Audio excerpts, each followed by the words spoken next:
Hi, beloveds.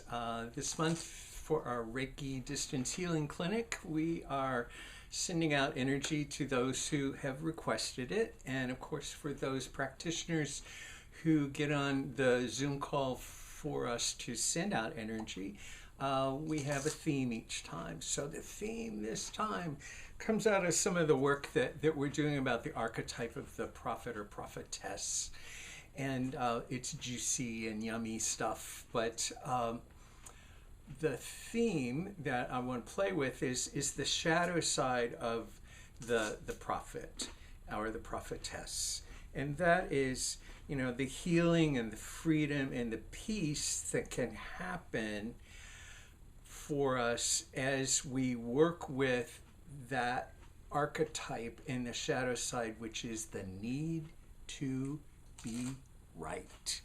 And there's a whole lot of that going around. And there has been for, forever, but it seems like it's up more than ever. That, people just continuing to, I'm right, you're wrong, you're right, and just kind of fighting with each other. And how can we do our own personal work?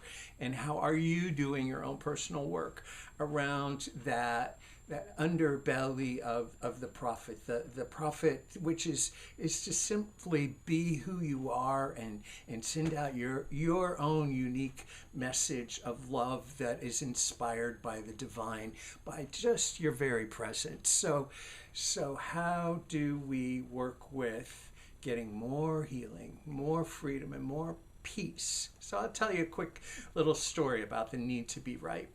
My beloved Donnie, who is behind the camera, and he had an incident years ago, and many of you probably have heard him tell this story, but in which he was in he could have been in a legal situation where he had a business relationship that was worth $500,000, and indeed.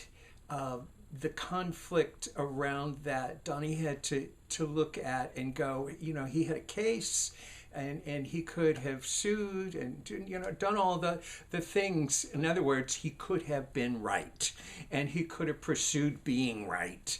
But he chose, as he listened to his inner self, to actually be free. And that was the key for him, that he dropped all of that so that he could be free. So, sometimes in the AA community and many healing communities, you hear people, do you want to be right or do you want to be free? Do you want to be right? Do you want to have peace? So for my beloved, he chose freedom, and even to this day, he doesn't regret the fact that he chose freedom, even though it may have cost $500,000. So there you go. Think about how needing to be right is up in your life, and how you can work with that in ways that bring in more healing. So as we exchange energy on this coming Thursday, that will be part of our energy exchanges, kind of clearing out anything that we need to drop and that we don't need to carry anymore. All right, thank you, beloveds. Namaste.